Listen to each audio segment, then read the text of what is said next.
Welcome to SVL Free News and Views for Friday, November 2nd. It's hard to believe that November's already here, but we're getting ready for a big weekend in downtown Statesville. I'll be telling you about all what's going on here. But first, let's thank our sponsors, Mitchell College, Randy Marion, Piedmont Healthcare, Blue Harbor Bank, Fast Fields, Key to Escape, The Escape Room, Statesville Family YMCA, and Crossroads Cycling. I'm standing here right at the entrance to City Hall. I'll be telling you about something else that's coming up a little bit later after Thanksgiving. We've already started working on, but this weekend, it's Pumpkin Fest. The 16th annual Pumpkin Fest will be held on Saturday and featuring over 60 arts and crafts exhibitors, a festival kids zone, games, rides, and activities such as bowling, pumpkin smashing, a variety of tantalizing food, and 3 entertainment stages.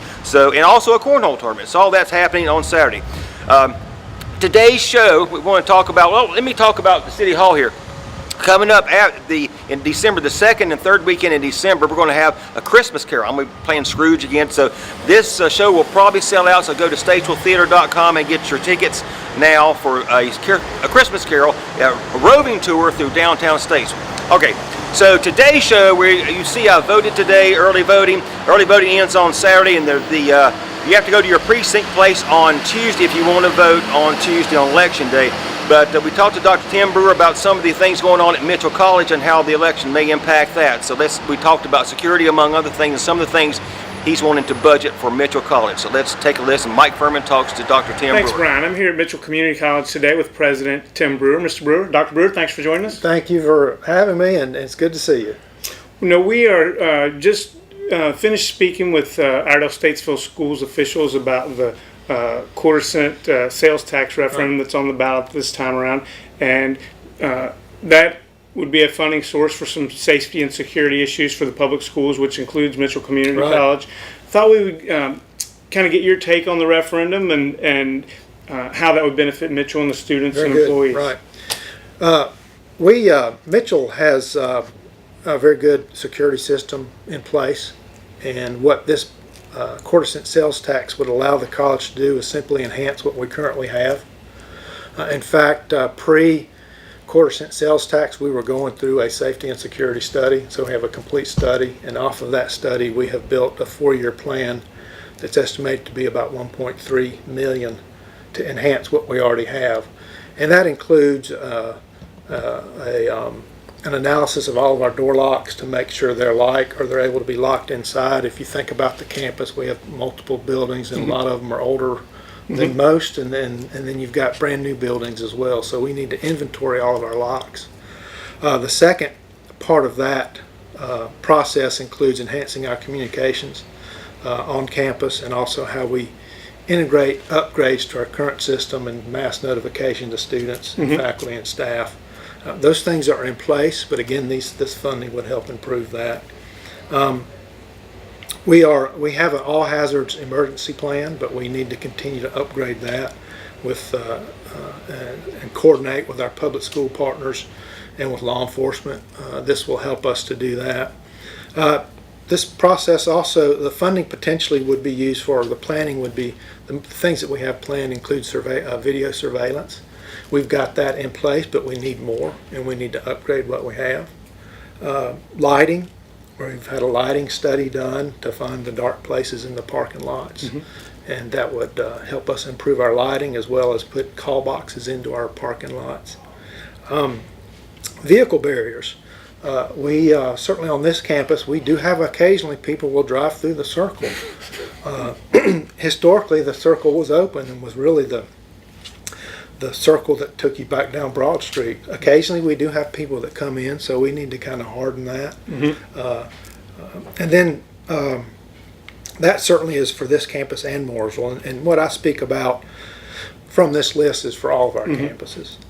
And then on this campus particularly, we have a lot of single family homes, and we've got to go into those homes individually and determine what's going to be the best way to secure those. We do have faculty and staff and students that use these homes. So what we're asking for is based on the plan that we already had in place, and this funding, and we estimate it to be close to $600,000 in the end, would help us expedite that process and move us forward with where we want to be in 4 years. So maybe from 4 years to 2. Exactly. Now, you definitely have some unique security challenges, having 2 campuses. we like our educational system to be open. Right. So you have, it's not like a closed big university campus. You mentioned you have some houses and older buildings. You also have students and faculty who are on site long periods of day, 8 o'clock in the morning to 8 or 9 o'clock at night. Right. And you have your own campus security teams now in Statesville and Mooresville. We were discussing a few minutes ago, you're looking at the possibility of maybe a deeper partnership with the Statesville Police Department, the Mooresville Police Department, the Sheriff's Office to improve safety on the campuses. Would this seem like a good time to look at that with this additional funding? I think it is, and we have always collaborated closely with all the law enforcement family, if you will, in the county, and we've got great partnerships, and they provide great service. But one of the things we do think about, our security officers are not armed. They are very well trained and very well have a lot of great experience and knowledge. But we think of it in terms of the possibility of creating a resource officer type position with either one of the three or maybe all three of the agencies. And we already are working closely together. And we've had some introductory conversations about that. And you make a great point. We are an open campus. That means anybody can come on this campus, and there's multiple entrances to this campus. We don't have one single door that you walk into. So we think about that a lot, and one of the things that we're thinking about as we go through this inventory of locks is how we can potentially eliminate some of that danger by having the ability to lock down individual buildings and so forth. But that's part of that planning process for how we operate and do what we do with locks and so forth. And we don't want to put a fence around the college and prohibit people from coming on campus. We just don't want to do that. But that's one of the challenges for us. And we have, our student population comes and goes. They don't stay on campus all day long. Most of our students are commuters. So there's an ebb and flow of people, and controlling that, we certainly can't completely control all that. Well, thank you for taking the time to speak with us today. Again, early voting has already started. Yes. The polls will be open from 7 a.m. to 7 p.m. on Tuesday. Dr. Brewer, I think, has laid out a good plan for how the college would spend the additional revenue raised by the quarter sales tax increase, and hope you will consider that on Election Day. Thank you. Thank you.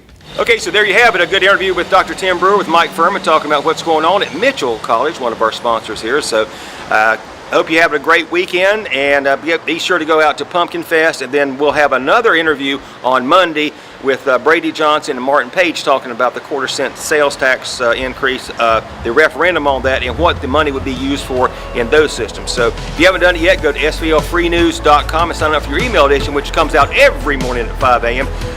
We'll see you on Monday, and have a great weekend.